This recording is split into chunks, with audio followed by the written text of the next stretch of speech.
Olá, Elimar Júnior da Eximiaco aqui, tudo bem? Nesse vídeo eu quero te ajudar a entender de uma vez por todas dois conceitos muito importantes, frequentemente mencionados, mas raramente entendidos. A HIP, afinal, o que ela é, para que ela serve, e o Garbage Collector. Vamos lá? Antes de entender bem o que é a HIP, nós precisamos entender bem o que é a stack. Nós já falamos especificamente sobre a stack em um outro vídeo, vale a pena consultar. Mas, rememorando, a stack é um espaço de memória bem limitado, 1 mega para aplicações rodando em 32 bits e 4 megas para aplicações rodando em 64, que basicamente permite que, no nosso código, uma função faça chamadas para outra função. Na stack são alocados ou são armazenados blocos de informação chamados frames de ativação. Um frame de ativação basicamente contém a lista de parâmetros dos valores dos parâmetros que foram usados ao ser chamada uma função, um endereço de retorno para a instrução que deve ser executada assim que essa função, a função de contexto, retornar e o valor das variáveis locais. Fundamentalmente isso. Mas, afinal de contas, o que nós podemos fazer se nós precisarmos alocar objetos com mais de 1 megabyte ou 4 megabytes? Ou ainda, o que nós poderemos fazer ou precisaremos fazer se nós precisarmos que os objetos que forem alocados durante a execução da função permaneçam vivos na memória depois que essa função retornar? O que fazer? É exatamente para isso que serve a HIP. Toda vez que nós temos que alocar um objeto com um tamanho arbitrário ou com um tempo de vida indeterminado, não associado à execução de uma função ou de um método onde ele é alocado, esse objeto não pode ficar armazenado na stack. Ele tem que ficar armazenado em outra área de memória, e essa outra área de memória é a HIP. Na prática, quando uma função aloca um objeto na HIP, ela mantém na variável local o endereço de memória aonde esse objeto está armazenado. Começa a ficar um pouco mais claro? Vamos avançar. De maneira bem simplificada, a gente pode entender a HIP também como um espaço de memória que é alocado quando a aplicação inicia. Entretanto, diferente do que acontece com a stack, a HIP não tem um tamanho fixo, não tem um tamanho delimitado. A HIP cresce conforme sua aplicação precisa de mais memória e é reduzida na medida que uma memória que já foi utilizada não é mais necessária. Pois bem, aqui começa e nós temos a oportunidade de discutir sobre um outro conceito extremamente relevante. Muito se fala sobre linguagens ou ambientes gerenciados e não gerenciados. Vamos aqui fazer a distinção. Um ambiente ou linguagem é não gerenciada quando cabe ao programador a responsabilidade de solicitar espaço na HIP, fazendo essa alocação de forma clara e determinada, e também cabe ao programador desalocar, liberar espaço da HIP. Isso é o que acontece, por exemplo, com linguagens de programação como C++, mesmo que você utilize eventualmente recursos como, por exemplo, a utilização de ponteiros inteligentes. Em linguagens ou ambientes gerenciados, que é o caso de Java e .NET, a alocação é responsabilidade do programador. O programador determina que vai fazer a alocação na HIP. Mas a desalocação não acontece por conta do programador. Cabe ao ambiente, ao runtime, que está suportando a aplicação, de tempos em tempos determinar que objetos não estão sendo mais utilizados e desalocá-los. Pois bem, por que é tão importante essa diferenciação? Por que não se deixa simplesmente o controle de alocação e desalocação de objetos da memória a cargo dos programadores? Porque, por incrível que pareça, em cenários reais, em sistemas grandes, pode ser tremendamente difícil determinar quando desalocar um objeto. Ainda bem que os runtimes de Java, .NET, Go, enfim, tratam disso para a gente. Vamos ver um pouco mais sobre isso. Vamos começar falando sobre a alocação. Toda vez em .NET que você aloca uma instância de uma classe, você está colocando dados na heap. De uma forma geral, essa alocação na heap acontece pelo acionamento do construtor. Bom, vamos verificar aqui um pouco mais como isso funciona. Toda vez que você chama um construtor, na prática é como se você estivesse chamando um método convencional. Embora você nunca tenha programado o construtor para ele criar um espaço na heap e tratar disso, o compilador e o just-in-time se encarregam de injetar no código do seu construtor essa lógica que nós vamos apresentar aqui agora. Pois bem, todo objeto, toda vez que você cria um objeto dentro de uma classe, dentro do seu programa, durante o processo de compilação, essa classe acaba sendo, além do código binário, acaba gerando um conjunto de metadados. Dentro dos metadados, existem informações, por exemplo, sobre quais são os métodos, elementos que a classe e o objeto possuem, e também uma informação com relação ao espaço de memória que uma instância desse objeto precisa para poder funcionar, para poder ser alocado. Essa classe, esse espaço de memória, vai ser alocado na heap, que é esse bloco de memória dinâmico que é iniciado junto com a aplicação. Pois bem, de uma forma geral, o código que instancia a classe, ele começa recuperando dentro dos metadados o tamanho do objeto que vai ser resultante de uma instância dessa classe. Aqui nós sabemos que o tamanho desse objeto especificamente é 16 bytes, 10 em hexadecimal. A partir disso, o runtime do .NET ele mantém uma informação clara sobre onde está a heap e também a posição de um ponteiro que mostra onde que o próximo objeto alocado vai ser colocado.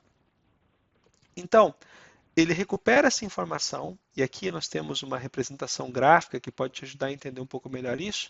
Aqui é como cada quadradinho disso aqui é como se fosse um espaço dentro da heap. E essa setinha aqui é como se fosse o ponteiro, indicando qual é o espaço da próxima alocação. Então, quando você vai alocar um novo objeto na heap, a primeira coisa que se faz é recuperar a informação sobre ela e se encontrar a posição onde está esse ponteiro. Aí o que se faz é tentar calcular uma nova posição para esse ponteiro, tentando somar a posição dele mais a posição o tamanho do objeto que se está tentando alocar. Caso, eventualmente, a nova posição do ponteiro não ultrapasse o final do bloco, significa que esse objeto cabe na heap e o processo pode continuar. Ou seja, esse objeto pode ser instanciado. Caso, eventualmente, não caiba dentro da heap, do espaço atual, existe um processo diferente. Aqui tem esse sinal de que se funcionou, tem essa atualização, e essa atualização move o ponteiro para frente. Mas se não funcionar, eu começo um processo mais lento de alocação. Se o espaço que eu tenho disponível na heap ainda, da posição onde está o ponteiro até o final do bloco, não for suficiente, e aqui eu vou fazer uma tremenda simplificação, caberá ao runtime do .NET solicitar para o Windows ou para o sistema operacional um bloco de memória novo que seja suficientemente grande para acomodar os dados da aplicação. Caso esse bloco exista, todos os dados, e aqui de novo eu estou dando uma informação incorreta, porém suficiente para que você entenda a lógica.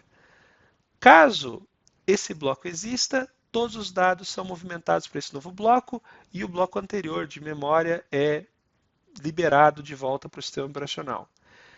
Caso esse outro bloco não exista, ou seja, não exista um espaço contínuo grande o suficiente para acomodar todos os dados da aplicação, é lançada uma exception, out of memory exception, uma das 4, junto com o Stack Overflow exception, uma das 4 que não pode ser tratada, porque afinal de contas não há memória para sua aplicação continuar funcionando.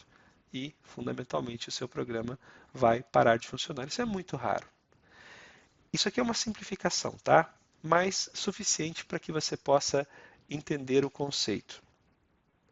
À medida que você vai alocando novos objetos, novas instâncias desses objetos vão sendo colocadas na heap e vão empurrando a setinha.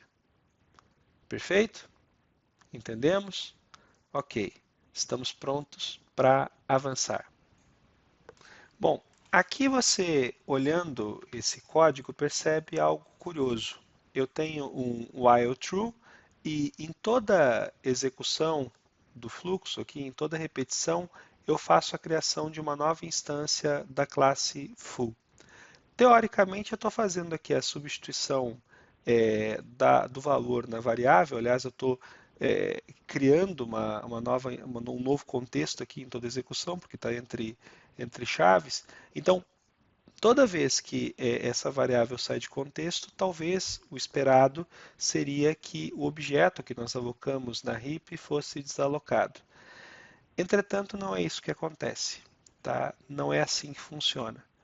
Na prática, em aplicações .NET, nesse cenário em que você vai alocando objetos, os objetos não saem de forma determinística da heap. Ou seja, nós não conseguimos dizer exatamente o momento em que os objetos vão sair da heap.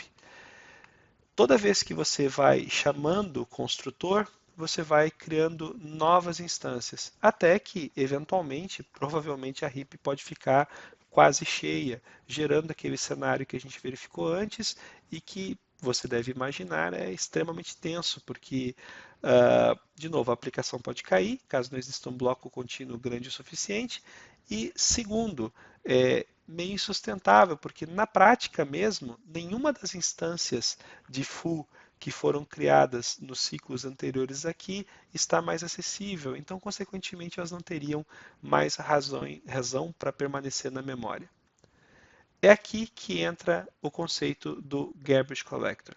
O que é o Garbage Collector? O Garbage Collector é um artefato de software mantido pelo runtime que entra em execução, é acionado toda vez que a heap atinge determinada condição de alocação.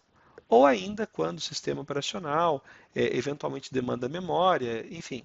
De tempos em tempos, uma função, um código do runtime é executado para retirar da heap esses objetos que não são mais necessários, esse lixo, e por isso coleta de lixo, Garbage Collector. Pois bem, como que funciona o Garbage Collector? Quando a CLR, quando o runtime determina que é necessário fazer uma coleta, a primeira coisa que acontece é uma suspensão da execução do programa. Afinal de contas, não é possível ficar mexendo na posição dos objetos na memória enquanto o programa continua funcionando, porque talvez em um determinado momento, enquanto esse objeto está sendo removido, um acesso a esse objeto pode tentar, não esse objeto, mas a outro, pode acabar acontecendo e uma confusão danada pode ser causada. Por causa disso, sempre que o Garbage Collector é acionado, o programa entra em estado de suspensão. Aliás, essa suspensão é a causa do problema de performance causado pelo uso não tão responsável da memória e que gera acionamentos em excesso do Garbage Collector, como nós já tratamos em outro vídeo, também aqui nesse canal, e que está destacado aqui nos cards.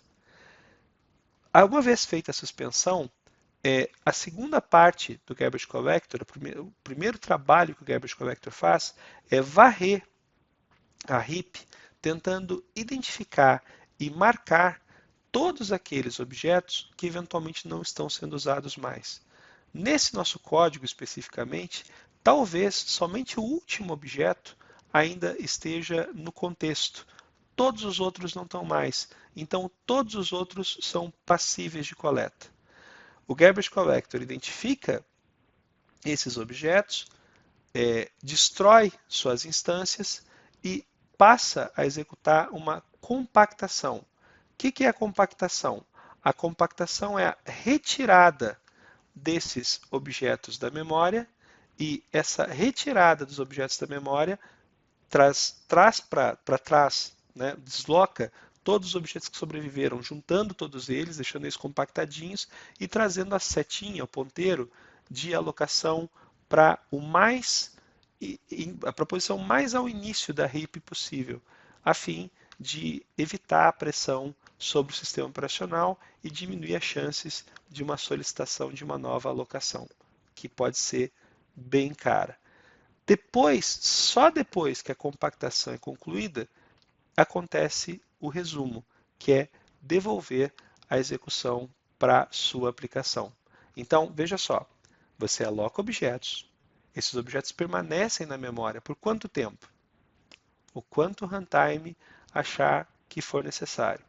Quando o runtime entender que, putz, eu preciso limpar a memória, ele suspende a aplicação, identifica quais são os objetos que não estão sendo mais utilizados, marcando eles, removendo eles, para daí proceder com uma compactação, que é juntar todos os objetos, agrupar todos os objetos de novo na heap, trazer a setinha, o ponteiro de próxima alocação o mais para o início da heap possível e então devolver a execução para a sua aplicação.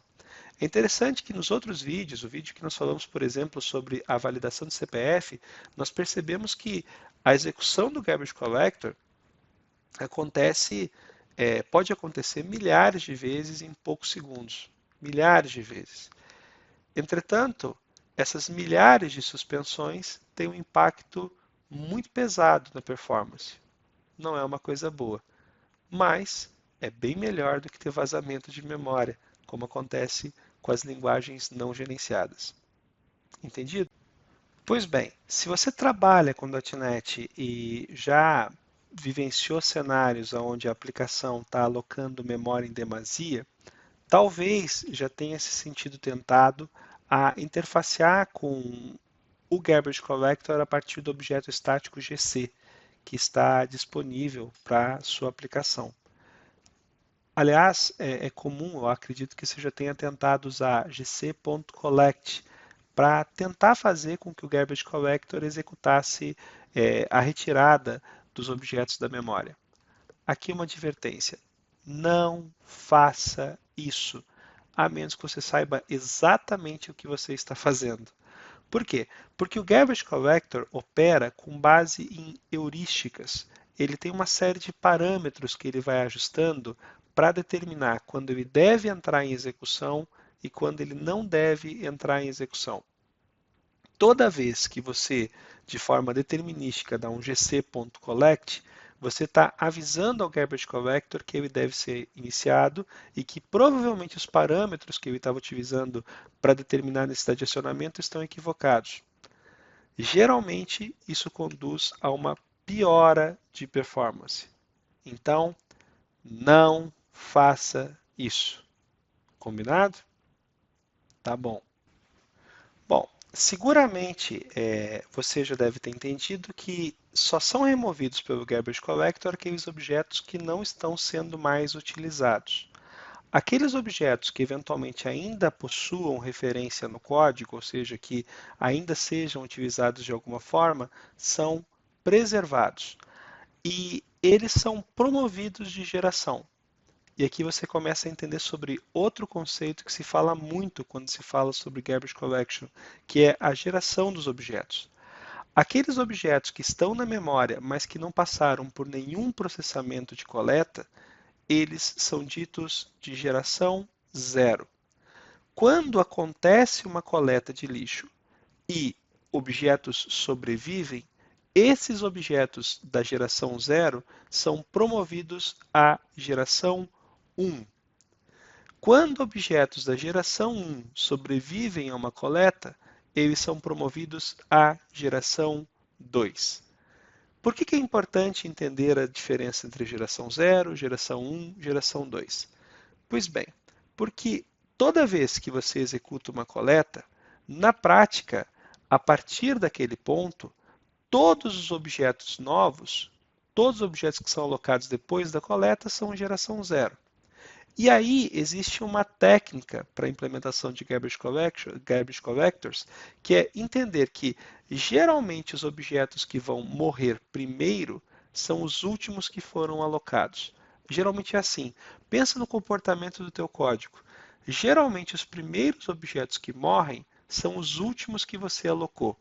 Aqueles objetos que, por alguma razão, você alocou e que sobreviveram a uma coleta, têm menos chances de deixarem de serem úteis, né, ou serem utilizados no futuro. Quanto mais novo um objeto, maiores são as chances de que ele pode ser descartado. E o que o Garbage Collector faz, então? No lugar de executar todas as vezes uma verificação de todos os objetos na memória e fazer uma suspensão longa, se opta geralmente por fazer coletas primeiro ou com mais frequência na geração 0. Se você fizer uma coleta na geração 0 e liberar memória suficiente, deixa os objetos que estão na geração 1 para trás e está tudo certo. Se eventualmente a pressão por memória for muito grande, se a sua aplicação estiver alocando muitos objetos e for necessário fazer uma liberação mais agressiva para evitar o risco de ter que recorrer ao sistema operacional para ampliar a memória, se faz uma coleta também nos objetos de geração 1. Quando os objetos de geração 1 passam por um processo de tentativa de coleta e eles sobrevivem, eles são promovidos à geração 2. E a mesma lógica se aplica. Então, geralmente, o Garbage Collector trabalha em 3 modos. Coleta da geração 0, que é a mais comum e a mais frequente. Depois, coleta dos objetos na geração 1, que é menos frequente, mas também ocorre. E coleta de objetos na geração 2. E essa coleta da geração 2 são aquelas coletas que vão ter maior tempo de suspensão, porque efetivamente vai se varrer todos os objetos. Quando se faz uma coleta de geração 2, se varre geração 2, geração 1 e geração 0. Então, é por isso que nos exemplos, quando nós falamos sobre performance, aqui mesmo no site, a gente mostra a quantidade de coletas, a gente tenta mostrar as coletas nas 3 gerações. Coletas, quando um sistema, um algoritmo que está sendo estressado e testado, gera coletas em geração 2, é indicativo de que ele está alocando objeto pra caramba e esses objetos eventualmente estão sobrevivendo a coletas e isso é problema. Entendeu? Então aqui nós absorvemos o conceito de gerações. Bacana? Vamos avançar. Nesse ponto você já está quase preparado para entender como a RIP de fato funciona com aplicações em .NET. Primeiro, nós já sabemos que dentro da RIP nós temos objetos que estão com geração 0, geração 1 ou geração 2. Aliás, eu não mencionei antes, mas depois da geração 2 não há. A última geração promovida é a geração 2. Decisão da Microsoft, seguramente muito bem pautada por algum motivo técnico. Lembra que lá no início eu falei para você que quando você aloca mais objetos do que existe espaço na RIP, o sistema pede para o Windows um bloco de memória grande o suficiente para acomodar todos os objetos que estão na geração, que estão na RIP, numa outra posição contínua e libera o bloco anterior, e eu disse que aquela informação era equivocada. Então, ela é equivocada por quê? Porque na prática, o que o .NET faz é um pouco diferente. Os objetos que estão alocados em geração 0 e em geração 1 são os considerados efêmeros. É o termo que a Microsoft usa para identificar esses objetos. E são esses os objetos que, no caso de esgotamento da heap, são movidos na memória.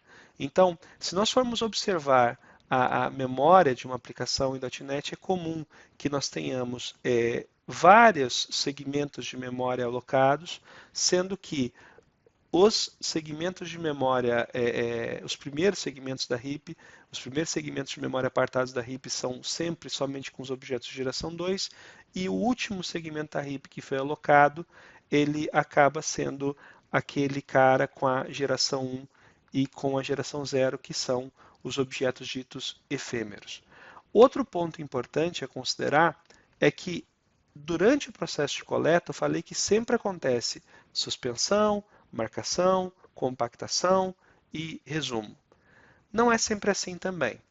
Na prática, esse processo de compactação, ele tende a ser um processo lento quando os objetos forem muito grandes. O que a Microsoft considera objetos grandes? Qualquer objeto que ocupe na memória mais do que 85.000 bytes. É um pouco menos do que 84K, mas geralmente se costuma falar 84, 85K, quando o número correto, na verdade, são 85.000 bytes, porque um K é 1024 bytes e não 1000, tá bom? Objetos que têm mais do que 84K, 85.000 bytes, eles são alocados no segmento de memória especial para eles, que é conhecido como Large Object Heap, ou seja, objeto ou heap para objetos grandes. Os objetos alocados neste heap, o heap para objetos grandes, eles são sim removidos da memória, mas não funciona naquele cenário de setinha, em que a setinha fica sendo deslocada e que eu expliquei antes. Na prática, o heap de objetos grandes ele fica com buracos, e esses buracos vão sendo eventualmente preenchidos por novos objetos. O fato é que o heap de objetos grandes ele é um problema. Até bem pouco tempo atrás, não havia formas de você compactar, forçar a compactação, porque isso não era da implementação do GC. Finalmente, há pouco tempo, se determinou que você consegue forçar essa compactação, mas geralmente, assim como gc.collect é um problema, mexer com os objetos grandes ou com o heap de objetos grandes também é um problema. Se a sua aplicação está alocando memória e crescendo, crescendo, crescendo a memória, e você, olhando o código, percebe que os objetos são alocados e desalocados de forma aparentemente correta, e você não consegue estabelecer relação do porquê que a memória só cresce se se você está desalocando os objetos do jeito certo, ou deixando de referenciar os objetos, porque na verdade a desalocação é atribuição do Garbage Collector, grandes chances de que o seu problema sejam objetos grandes. E o que vem a ser objetos grandes? Bom, primeiro é complicado pra caramba criar um objeto que aloque 85.000 bytes, exceto strings e arrays. Mas essa é uma outra discussão, tá bom? Uma fonte comum de confusão para programadores em .NET principalmente para aqueles que conhecem linguagens como C++, é a sintaxe do método finalizer. O método finalize, ele, a princípio, tem essa sintaxe parecida com o destrutor de C++, mas não tem nada a ver. Na prática, o método finalize é um método que é acionado pelo Garbage Collector no momento em que o Garbage Collector vai destruir esse objeto. Esse método, o método finalize, ele é frequentemente utilizado na implementação do dispose pattern, porque ele é utilizado para garantir que recursos não gerenciados sejam liberados. É por isso que, de certa forma, a gente vê dentro das aplicações do Dispose Pattern aquela chamadinha ao GC com gc.suppressFinalize. Por quê? Porque quando se chama gc.suppressFinalize, se passa por parâmetro objeto, se está indicando para o Garbage Collector que não se quer que o Garbage Collector execute o Finalizer quando ele for acionado e quando ele for executado pelo Garbage Collector. E tem mais aqui um ponto importante de advertência. não são coletados em geração zero objetos que têm finalizers. Por quê? Porque o teu código de finalização pode ser lento e pode acabar afetando a performance do Garbage Collector e aumentar o período de execução da tua aplicação. É por isso que, e aí tem outra confusão, né? É por isso que não chamar dispose pode ser problema para a memória. Não porque o dispose libera a memória, é porque o dispose acaba dispensando o garbage collector de executar o método finalize e permite que objetos que seriam coletados somente na geração 1 para frente passem a ser coletados na geração 0. É isso. Pois bem, isso que você acabou de assistir foi uma coleção de drops técnicos a respeito da heap e do Garbage Collector. Geralmente, esses drops são baseados em publicações de maneira revisada e ampliada dos nossos sites.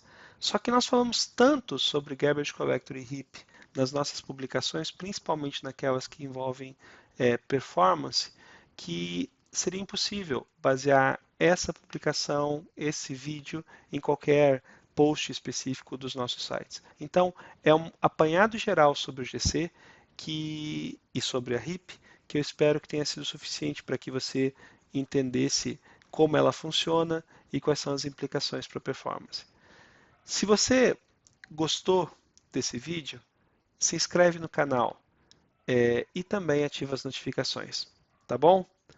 Mas, sumarizando, a heap é uma área de memória, são espaços de memória com tamanhos dinâmicos que são alocados, reservados ou liberados junto ao sistema operacional conforme a demanda das aplicações e é onde nós armazenamos aqueles objetos que têm tamanhos maiores ou que vão ter um tempo de vida indeterminado na execução do código.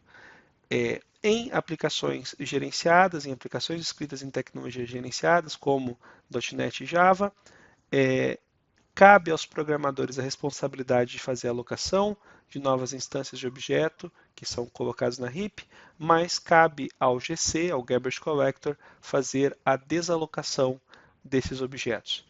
Além disso, é importante que a gente entenda que o GC, embora muito rápido, podendo ser executado milhares de vezes em intervalos de poucos segundos, o GC ele costuma causar sérios prejuízos à performance, porque enquanto ele está atuando, ele coloca a aplicação em estado de suspensão para poder atuar e só no final ele acaba retomando a execução normal da aplicação. Um último ponto, embora muita gente ignore, existe dentro de .NET pelo menos 3 versões diferentes do GC. O GC para Workstation, que é para aplicações desktop, o GC para servidores e um GC de background, para situações bem específicas. O incrível é que a maior parte das pessoas não sabe da existência desses 3 GCs e acabam deixando em ambiente produtivo em servidores o GC padrão, que é o GC para Workstation. Os dois GCs têm dinâmicas de funcionamento significativamente distintas e geralmente o GC para servidores costuma performar muito bem em servidores. Dá uma pesquisada sobre isso e confere aí como é que está a tua aplicação em produção, tá bom? Mais uma vez, obrigado pela companhia, se inscreve aqui no canal, ativa as notificações. Obrigado e até a próxima. Deixa os comentários também. Tchau.